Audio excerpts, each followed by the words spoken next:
Listeners, I am so excited to share this with you. So 6 years ago, Amy Fish and I sat at a table in a hotel ballroom during the HippoCamp Writing Conference, catching up. And as we were doing this, she shared this idea for a book she was thinking about. Well, as soon as I heard about it, I said, go write that book. Over the years, she shared updates whenever we saw each other or we caught up online. And in this episode, we get to celebrate both the journey and the final version of her latest nonfiction book, 1 in 6 Million.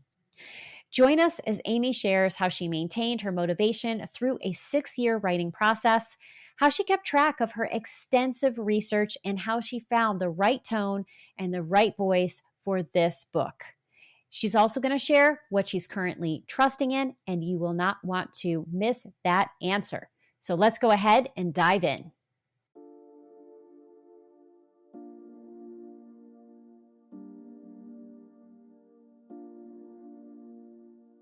Welcome to Writing Your Resilience, a podcast for writers who want to create stories that change lives, especially their own. I'm your host, Lisa Cooper Ellison. As a writer and trauma-informed writing coach, I'm here to guide you on a transformative journey through the art of writing, self-discovery, and resilience. Each week, I'll share my best tricks, tips, and strategies to help you write more authentically, craft deeper, truer stories, and overcome the common storytelling roadblocks we all face. Together, we'll explore how to bounce back when life gets tough and stay connected to your inner calling. So grab your pen, your notebook, and an open heart. It's time to do the work that changes the world, one story at a time. Hey writers, it is Lisa Cooper Ellison here, and I am so excited to invite you to a special webinar I will be teaching on Wednesday, May 28th. It's called The Art of Reflection in Memoir. And if you've ever struggled with weaving deep personal reflection into your memoir or personal essay, this is the workshop you've been waiting for. I will guide you through practical tools to transform raw emotion into powerful storytelling, all while staying true to your voice and your experiences. This 90-minute webinar includes a transcript, workbook, and extensive Q&As, and it's just $25. That's right, it's only $25. And while the price is low, attendance is a huge investment into your writing life. So I hope you'll join me on May 28th and make your memoir not just a story, but a transformative experience for both you and your readers by signing up today at janefriedman.com or just clicking on the link in the show notes. I hope to see you there. Well, hello, Amy. Welcome to the Writing Your Resilience podcast. It is so beautiful to see you today, and I'm so excited about our conversation. Thank you. Thank you so much for having me, Lisa. Well, I remember when this book that I am holding up right now, 1 in 6 Million, was just an idea in your brain. I remember we sat at the HippoCamp Literary Conference. We were sitting at a table. It was breakfast time, and you're like, Yeah. I have this idea for this book. And now I'm holding on to it. And so we are going to dive deep into the experience of writing it. But before we get started, what would you like us to know about you, your books, and specifically this one? The most important thing to know about this book, I think, is that from that conversation, which was so important to me, I remember it too. It was a breakfast. It was a big hotel ballroom. I remember it so clearly. You said to me, go and write this book. You said, pretend every month is NaNoWriMo, where you write the whole book in 1 month. And you said, just push. And it took me 6 years. Yeah. And I think that's the most important thing that I want other writers to know. And I know you were just talking to Jane Friedman about this really recently, that there's no such thing as an overnight success. And I really share that message. Yeah. And I think that's so important. And I love it when writers come on and they talk about how long it takes, because we are bombarded, absolutely bombarded right now. Especially, I see this on Instagram a lot with 3 steps to overnight success. And in fact, I get pitched by people who say, I have the specific formula that can give you a New York Times bestseller over a weekend. Yeah.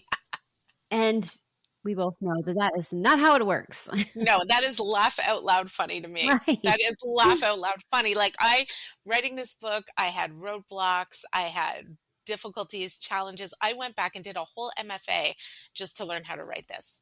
So that's really the most important thing that I want people to know.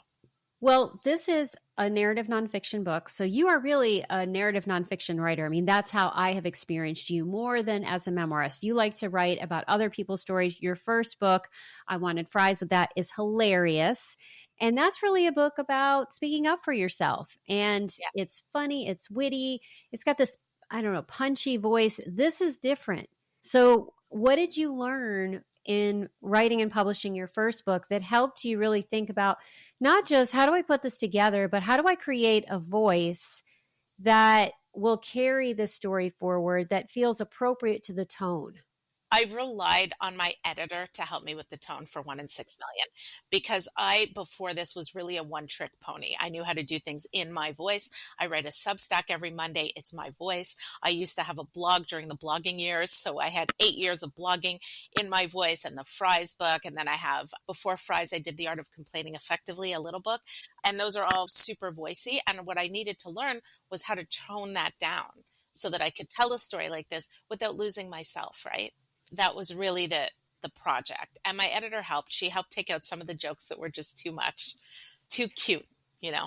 And you do have extremely cute jokes. I have to say, that's one of the things I really appreciate about your voice is how you're able to just infuse so much humor into the work. And I could see you holding back appropriately so in this book. And so for people who maybe aren't familiar with you or aren't familiar with the story, can you give us just a, just a 2 sentence synopsis of what is this book about and what spoke to you and why did you want to write it? Sure. So the book is 1 in 6 million, and it's a story of a woman who was found by the side of the road as a baby. And a childless couple walking by scooped her up. It was 1942 Poland. Gestapo on the left, Gestapo on the right. They picked up this baby. They decided to raise her. And she grew up in Ukraine, in Siberia, always wondering, like, who am I? And this mystery was so well buried, it took 73 years to crack the case. And it only got solved when it fell into the hands of a genealogist from Montreal, which is where I live. And he was able to trace her family tree for her, find out her real birthday, her real name, what happened to her parents, and find 100 relatives alive and well A and living in hundred Israel. relatives. Oh my gosh. Yeah, Yeah. And Stanley Diamond, he was the geneticist and the researcher. And I love that name. I mean, you I cannot know. make this stuff up. I know.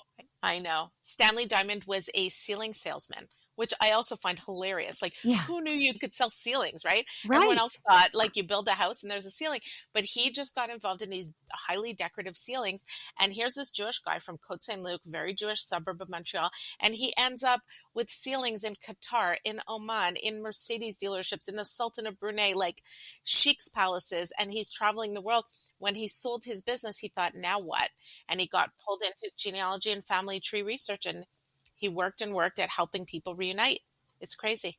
Yeah. And the work he did was incredible. And you detail so well, not just the efforts that he put forth, but the grueling nature of the work. I mean, when you were talking about how just even the way birth announcements worked, it's a paragraph, it's a whole story that he would have to tease apart to figure out, who actually was born, who died recently, all of these different things. And so I can only imagine what that was like for you as the researcher of the researcher trying to figure out, how do I gather the facts and then how do I turn the facts into a compelling story that has some sort of narrative tension where you're not just telling me things, but you're actually taking me through an experience. hmm The idea I had in my head is that I wanted a quest. So that helped me kind of choose the arc because there are a bunch of different ways we could have gone, right? It's a story of identity and families lost and found, but I really wanted to follow the quest. How did we get from there's a baby on the side of the road to here are her relatives? Because sometimes you read about that in the paper or you see, like you said, on Instagram, family reunifications. They found a lot after 40 years. And I, all those times, would ask myself, but how? How did we find them? And I really wanted the book to take us and explain this is how they do it. This is where they look. These are the kind of roadblocks they hit. This is how they get past those roadblocks. And that was really my vision for the narrative thread or the narrative arc. And you did that really well. I think it was an Thank you. excellent choice because I was like, come on, when are they going to find the answer? You actually, there are these twists and turns. We think, oh my gosh, they found it. No, they haven't found it. Oh, wait, what about this? Nope, that's not it. And I think you did that really well. And I think for me personally, what I enjoyed was the fact that you took me through the experience, you made it a story. And, I've read a decent amount about the Holocaust, and I've read some really powerful stories about the Holocaust, but they always stop around the point when, the war ends. So we learn about the atrocities that happened in the concentration camps, which I often call death camps because that's what they were.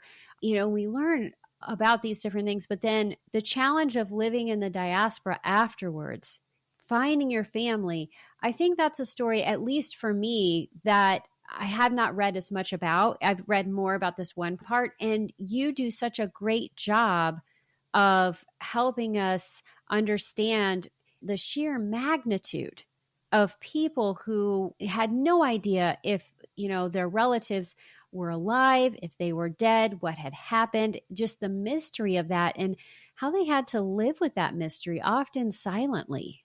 It's part of what pulled me to the book because I'm Jewish. I've always had a Jewish education, gone to day school, even went to Brandeis, which is a Jewish university. And I, even with all of that, had no idea that people are still reuniting and still searching for each other. I was shocked.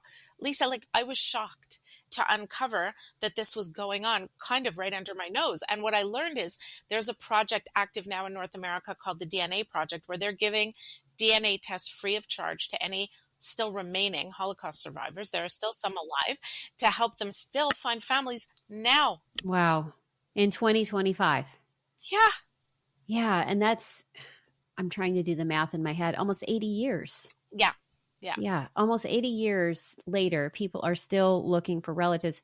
And one of the things that you shared, and I'm not going to go into all of the details because I want people to read your book, is that there were times when people would assume someone was gone, that they had passed away in the Holocaust, only to learn after they've created this whole other life that their loved ones were still alive. Yeah. And someone told me a story the other day about how their mother used to go to the bus station every day hoping that her brother was still alive. And one day it worked. Oh my And he came goodness. off the bus. I was like, I want to hear more about that story Yeah. too. Oh my gosh, that just gives me so much hope for all of the people who are still looking for their relatives because, so many people, that's their impetus for writing. I want to know who I am. I want to know where I come from. And when it's this huge mystery, it just creates this gap in your life. And at least for one person, you have helped fill in the gap with the help of Stanley Diamond, right? You filled it in for all of us. And so, as you were working on this project, how in the world did you keep track of all of this research? You know, I printed it out and put it in binders. That's really the only way I was able to do it. So I'm very tactile and very analog. And I don't like to write by hand, but I have to see the research and I need it all in front of me as I'm writing. I can't flip back between all my windows. Yeah. And then I would wake up in the middle and I'd think, what if I delete something by mistake? So I had things stored, but I also printed out and I have a row of binders on my desk. I haven't parted with them yet. I can't let go, but I know the time is coming soon. I love that you're analog.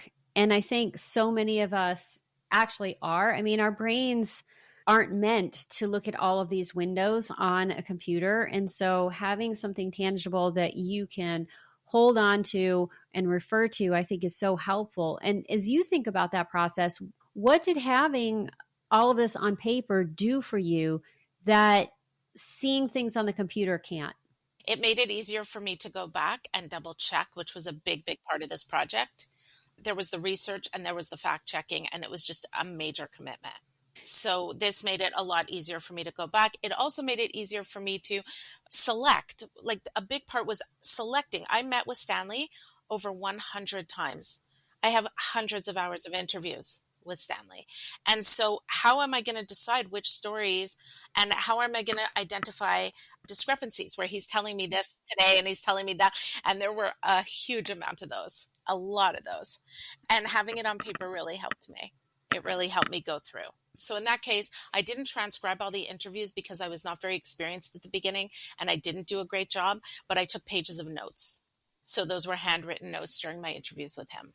Yeah, and so much in transcription has even changed between when you started this project and Yes. now. I mean, Otter AI, just Yeah. upload a video, brrr, there it is. Yeah. Yeah. Well, this is primarily someone else's story. So, how did you maintain your motivation over the course of 6 years as you were working on this? I think this is a story of resilience and persistence and bringing light into the world. There is so much kindness in 1 in 6 million, from the strangers who picked up this baby and raised her Yeah. to the genealogists who all over the world, in Norway, in Utah, in Montreal, in Israel, who devote their whole lives to helping people find long lost relatives. Holocaust, but not only Holocaust, just people who are looking for family members. Out of the goodness of their heart, they just do this for hours every week. And I thought this story needs to be told, because I just find that in times of darkness, we tend to give up very quickly. We tend to say there's nothing we could do. Now it's all about, I posted something, I put a meme, I clicked a like, and I just want people to see how one kindness, one good deed, even a small one, even a little one, could change things for someone else, and one, another, another, another. And before you know it, you've really made a difference. And Stanley and his volunteers really made a difference. I found it very motivating and inspiring. And I just hope that for my readers, they find some kind of light too. Yeah, I certainly found a lot of light in this book. And as I was thinking about all of the different researchers who just, I mean, they didn't just donate their time, sometimes they donated money to make sure that people had access to DNA kits. I mean, there were so many things that people did. People who were traveling to places to make sure that people had access to these kits. Because it's not like now where, 23andMe, you just order the kit and then, that's not the story you're telling. I mean, a lot of this takes place long before that happens. And so, can you give us a little sense of that time period so that as listeners are thinking about the story, they think about the extra work that is required? I think it was the time period, because this is in the 2015 to 2018. So it's the time period, but it's also where they were located. It's hard to find DNA tests Yeah. in Israel. And so they had to get a kit into Israel, and they phoned an owner of a company, and he's like, I'm on my way to Israel right now, and I have a kit in my bag. Like, so much of the book just unfolds that way. And then they were trying to get who's going to test Maria, the baby, who's going to test her DNA. She's in Siberia. They found a lab. They did 2 versions. Okay, now we got to get it to New York. And they Yeah. found someone who said, I'm leaving for New York. I'll bring it in my suitcase. Like, there were just so many coincidences. And like you said, these little kindnesses and favors that people did. And I think so many of us, when we hit an obstacle, we're like, we just hit the obstacle. We're like, okay, well, I guess this isn't meant to be, or I guess not. These guys, they kept going no matter what. Yeah, because I remember there was one point where it was like a year and a half, I believe, between, one piece of evidence being found and then the next piece of evidence being found. This didn't happen quickly. I mean, people had to be incredibly diligent and also patient. Yeah. How did this teach you about patience in your own writing process? Well, that's an excellent question. I am patient in my writing process because I think different stories are going to unfold on totally different timelines. Like, while this was happening in the 6 years, I had an essay that I had been playing with also for years. And I had been submitting the essay and submitting it to contests, and it really wasn't getting anywhere. And I don't like to have things pile up. I like things to be in the world. So then I started looking into chapbooks, and I thought, I wonder if I chop this essay into poems, if it will sell. And so I did, and it did. Nice. And that, yeah, it's great. But it's called Honeymoon Sneakers. That happened kind of like a little commercial break while this long project was happening. And so what it taught me is that things are going to unfold on the timeline that they're meant to unfold on. Yeah. Right? And that you're going to have some quick wins, but you're going to have some very slow burns. And even what I'm calling a quick win, this was an essay that had been written maybe 8 years before, and that was not getting anywhere as an essay. And every so often I'd see a call for submissions, and I'd throw it in, and it wouldn't get anywhere. And I'd say, but it's really good. And then I would try something else. And that came out in 2024. Oh, I love that. Yeah. And what I love about that story is not just your level of persistence, but your level of flexibility, because you realized, okay, yes, I love this as an essay. Yes, it's good. And what else could it be? Because your goal was to get it out in the world, and your willingness to chop it up, do something different, is actually what allowed it to come to fruition. Hmm. Exactly. Exactly. So that's what I learned about patience, that different projects are going to require different amounts of patience. And you just have to look at it and accept it. Accept the project for who it is, you know? Yeah, and be willing to evolve alongside it. Hmm. Well, how have you evolved? I have evolved in becoming more accepting of my writing style. I think it's always been super important to me to be considered a literary writer. I wanted that so badly. Everyone else seemed more literary than me, and it was my big aspiration. But then I have this book, and like you said, it's narrative nonfiction. I still have my few little memoir stories inside of it, and I think those are nice light breaks. And I've just come to learn that that's the writer I am, and that sometimes I like to tell very small stories, and it's okay if they're woven in a larger narrative. So, to answer the question, how have I changed? I think I've become more accepting of my writing style and less of the kind of writer who's looking around at what everyone else is doing, more internally focused about what am I doing and what are my goals as a writer. Oh, I love that for you. I've been a fan of your voice for a long time, so I'm so glad that you are owning it and just saying, I am who I am as a writer. And Yeah. sometimes that is going to have a more of a literary bent, and maybe sometimes it won't. And there's nothing wrong with that. And I would say for a lot of people who are listening, and their great desire is to be both a bestseller and literary, those things do not generally go together. So, Yeah, I wasn't so worried about the sales as much as I was worried about, like I said to you before we started recording, like I needed this book out of my head and into my hands. This book was renting space from me for so many years, and it didn't have too many different versions. It was just very difficult for me to write. I had to learn how to write a story that didn't happen to me, and it was just very hard to learn how to do that. In the example of Fries, even though it's narrative and it's kind of prescriptive and self help, each chapter has a story that's a true story. yeah. That's something that was either told to me or a complaint that I argued or fought for, a justice that I wanted. This isn't like that at all. This is a story of a mystery, and I had to learn how to take all the data and make it make sense to a reader. Very different kind of project. Yeah, and unlike a novel, say, where if it gets tricky, you can just make something up. If you don't like the details, you're like, oh, well, I'll just do this, do that, and the other. Yeah, you can't do that. You have to have fidelity to the details and to the veracity of the information. And you also have to have really strong storytelling chops, which is what you have. And I think that's one of the reasons why this book is so successful. I mean, you nailed it. Thank you. Thank you. I also learned, and this is something I would like to share with writers listening, I learned that you can take research from many different sources and put them all in the same sentence. So, for example, when I was asking Stanley about what kind of car he drove when he toured Poland, he didn't know. But what I learned is that I was able to interview a friend of his who was in Poland with him, and he had notes. And he was able to look up different days and what they had done on different days and who drove them. And then, as I met with the next person and the next person, my questions were more targeted. So I didn't really understand that I could do that. I thought that I had to take each person's kind of testimony and let it stand alone. Mm, And somebody asked me, have I ever been to Siberia? No. So how did I learn to describe it so well? YouTube videos. yeah. I didn't go to Omsk. I went to Omsk here. I was calling it a town, and then I came to see it's actually a very big industrial city. So there were things like that the pure research was very rewarding. Yeah, and what I noticed is that, this feels very clear and very true, and the research in the background is very evident, and yet this doesn't have an academic feel.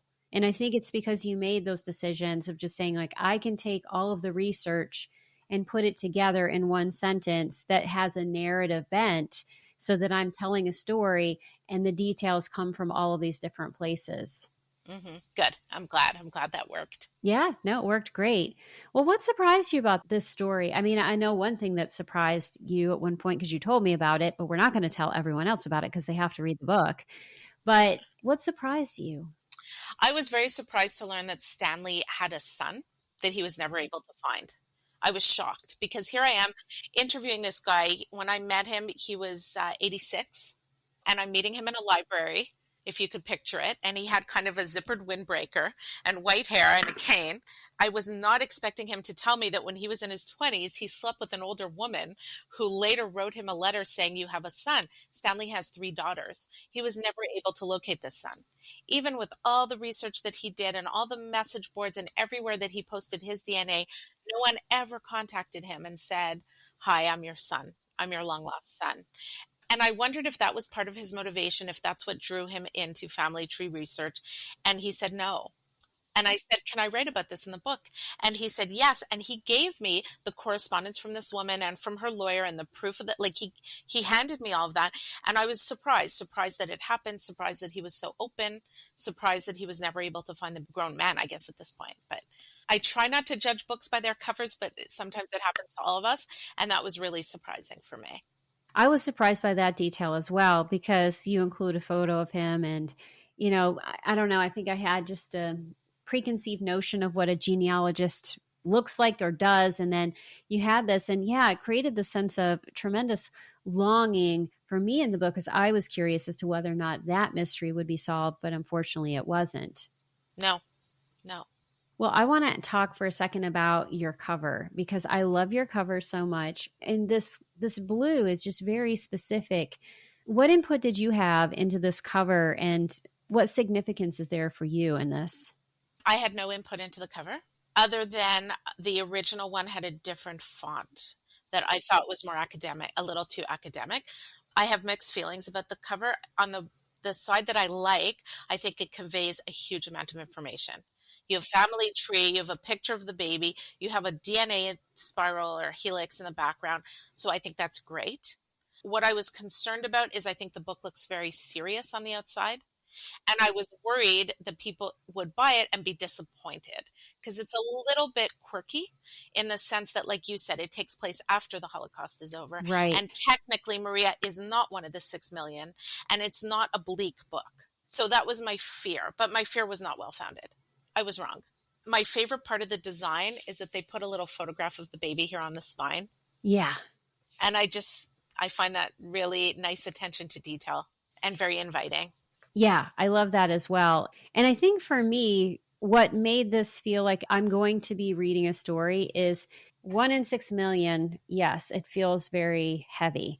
But we have down below, and if you're watching this on YouTube, you can see it. It's the gold type down here, which reads, "The baby by the roadside and the man who retraced a Holocaust survivor's lost identity," makes me feel like, oh, I'm going to be taken into a story. I'm going to learn something. And I think that's one of the things that worked. But I love that you told us that you had no input whatsoever. Well, no, in a nice way. I mean, I'm really lucky. My press is great. I want to say about my press, this is Goose Lane Editions. They're a Canadian press. It's not small. I think it's small to mid. It's an independent press in Canada, in Fredericton, New Brunswick, which is like Maine by personality, if you're trying to imagine. So not particularly a Jewish community or a Jewish presence there. And they were still so interested in my story. Yeah. And I think many people in the Jewish community are feeling isolated, are feeling targeted. And that really hasn't been my experience. I've had the complete opposite. I've had an editor saying, put more Jewish culture, put more content. We want to learn more. And I had a real interest in this story. And as I'm being invited to speak, people are asking me questions about that aspect of it and telling me that they really enjoy learning about the culture. So that's been a nice surprise, and I really appreciate the support of the press in that way. The person who is one of the editors, one of the senior editors, does the cover design. So when I say I had no input, it was just a positive experience. They sent me the proofs. I said they look great. I just didn't love the font, and they changed the font. Well, the reason I wanted to point that out is just because many writers get really invested in the fact that they're going to be able to title their books or that they're going to have a lot of input into what the cover design looks like. And that doesn't always happen. And what I like about your story is that there was a part of you that was worried, like, oh my gosh, what if people see this book and they see it in a certain way, which I think points to the fact that there are reasons why authors don't always have as much input as perhaps they want. Exactly. Yeah. Better to trust them. They knew what they were doing. Exactly. And we don't realize that. And so I think this is an excellent example of how our fears can get ahead of us in terms of like, oh my gosh, the cover has to look one way, it has to be like this, and yet we learn these other things. And so, yeah, I love the cover too. I thought it was great. As soon as it came in the mail, I was like, yes, this is wonderful. I'm so excited for Amy. What a beautiful book. And then, of course, everything between, that cover is also beautiful. Oh, thank you. Well, I have just a couple of other questions for you. So, I am becoming an Akashic Records reader. This is just giving access to higher consciousness. And I ask, what other questions should I ask my guests? And there were two questions that came up for you in particular. And we're just going to see where they go. I did not give you this in advance. And so, I'm just always curious as to where this takes us. The first thing they were asking is to ask about the roses. I have no idea what that means, but they were wanting to know about the roses. That is not coming up for me. Roses. Are there roses in the book? I don't think so. I don't know either. They just asked about that. And the other question that they asked is, what are you trusting in now? Right? This is a book of trust. We just talked about you trusting your cover. And what is it that you are trusting right now? I'm trusting that this book needs to have its time in the world. And I'm trusting in not rushing the process because I like to be always thinking about what is my next project? What is my next book? Will I write essays for a while? Where am I going? Am I teaching? Where am I focusing my energy? And what I've had to trust is that I'm really the steward of the story, as you pointed out. And I need to let it come into the world and breathe in its own way. And I'm really leaning into that trust right now. Nice. And I think that's so important in 2025 with all the things going on around us to trust that, yes, the world can be whatever the world is. And we can trust that our books are going to get out there. And all we have to do is put one foot in front of the other and things will unfold as they're supposed to. I absolutely agree. Well, you're in the middle of your book launch. How are you taking care of yourself and nourishing your resilience as you do all of the things that are needed to promote and market your book? Three things. First of all, I have a day job. So I work at a university. I'm the ombudsperson and I do complaints. So that's very humbling and stabilizing because no matter how great things are on the road, I come back to my office and just like everyone who has that kind of work, emails are waiting and calls need to be returned and students need to be seen. And so that kind of keeps me very grounded. I also have a close family and friend network that I rely on to keep in touch with, to keep me calm, to keep me as a sounding board, I would say. And so that's a second thing. And then the third thing is I read a lot of fiction. I love that. Is there a specific book that you are just going to again and again or that you love? Oh, I don't reread the same book ever. So I'm always looking for something. It doesn't have to be new. It could be just something I haven't read, but I'm sort of looking on my to be read pile and picking up the lighter tomes at this moment. Maybe genre, mystery, romance, whatever I could read that's just going to be almost meditative, take me out of what I'm doing and let me just relax. Yeah, and it seems like romance and fantasy is having a heyday right now. And Yeah, that might be why. Stories that are dystopian are, a little on the back burner for most people, understandably so. I mean, just given the realities of the world that we live in. Mm-hmm. Well, I love that you're using reading, that you have your support network. And what I often tell people, anytime you're going to publish something, circle the wagons around you, make sure that you have the support. And it doesn't matter what the content is. Publishing your work is vulnerable and it's always unpredictable. And we always know we want to think about it going really well. And then, of course, there's always some weird, wonky thing. It's kind of like a wedding, right? If something weird doesn't happen, then it's not legit, right? Yeah, it's true. What you're saying is true. And it also, for this book, it gave me a lot of insight into memoirists because I thought to myself, oh my God, everyone's going to read the book and they're going to know all my business.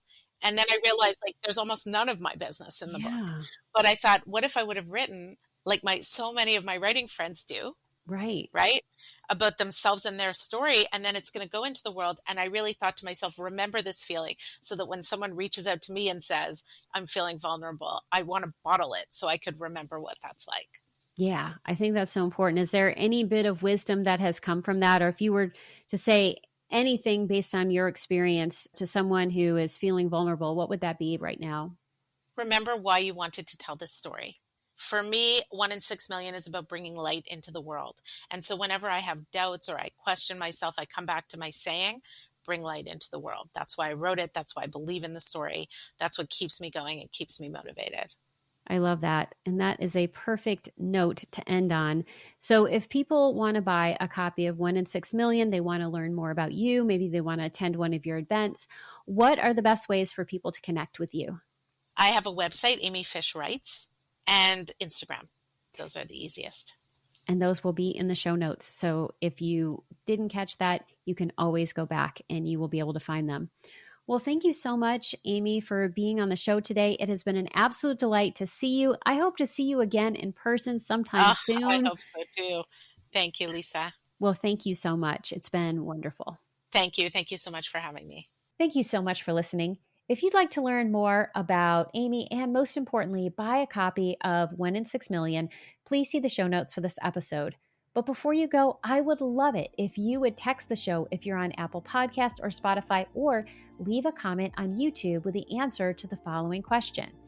What book brings light to your life? I would really love to hear your answer. And speaking of your answers and your thoughts on the podcast, I would love to give a special shout out to Michael Nortness, Tracy Yokas, Wendy Kinar, and Peggy Cook for your thoughts and your generous compliments on my recent episode with Jennifer Seelig. It was so wonderful to hear from you. And listeners, if you haven't reached out to the show, I would love to hear from you too. Until next time, remember that your story matters, and as you work on it, you change lives, especially your own. That's it for today's episode. Thank you so much for tuning in. I truly couldn't do this podcast without your support. If you love this episode, here are 3 simple ways you can keep this show thriving. 1, subscribe or follow Writing Your Resilience on Apple Podcasts, Spotify, or YouTube so you never miss an episode. 2, leave a 5-star review to help others discover the podcast. 3, join my engaged writing community by signing up for the Writing Your Resilience newsletter. As a thank you, you'll receive a free copy of Write More, Fret Less, a toolkit for gaslight proofing your writing practice. Have feedback for the show, a topic you'd love me to cover, or questions you'd like me to answer? Drop a comment on YouTube, text the show, or email me at writingyourresiliencepodcast@gmail.com. Until next time, keep writing, keep growing, and keep showing up for yourself.